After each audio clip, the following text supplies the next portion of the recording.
Madhara ambayo yanaweza kujitokeza kutokana na tatizo hili la PID endapo utakaa nalo kwa muda mrefu, halijatibiwa au umetibiwa alafu hujakamilisha matibabu, inaweza kukusababishia tatizo la ugumba, infertility. Na hii ni kwa sababu maambukizi ya hawa bakteria huwa wanaathiri via vya uzazi moja kwa moja na kusababisha ule mji wa mimba unaharibika.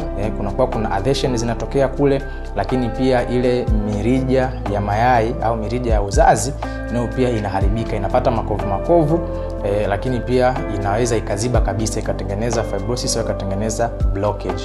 Kwa hivyo itakuwa ni ngumu kwa wewe mwanamke kupata ujauzito.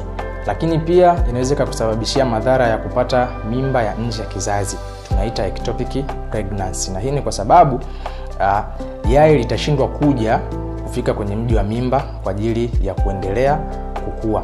Kwa sababu gani? Katikati hapa kwenye ile mirija yako ya uzazi patakuwa pameziba, kwa hiyo litakosa njia. Lakini madhara mengine ambayo unaweza ukapata mchafuko wa damu ambao tunaita ni sepsemia. Na hii ni kwa sababu hii PID tulisema inasababishwa na bakteria wawili ambao ndio most common wanasababisha mara nyingi, lakini inaweza ikasababishwa na bakteria wengine wakiwemo wakina Escherichia coli, wakiwemo wakina Mycoplasma genitalium, wakiwepo wengine wakina Bacteroides na wengine. Sasa kwa sababu ushapata maambukizi ya hawa bakteria na haujatibiwa kwa muda mrefu, wale bakteria wanaweza wakahama kutoka kwenye via vya uzazi wakaingia kwenye mirija ya damu na kuanza kuathiri damu nzima, kwa hiyo ukapata mchafuko wa damu. Lakini shida nyingine ambayo unaweza ukaipata ni tubo ovarian abscess, ukapata majipu hayo yakajitengeneza either kwenye mirija ya uzazi fallopian tubes au yakajitengeneza kwenye miji ya mayai ambazo ni ovary.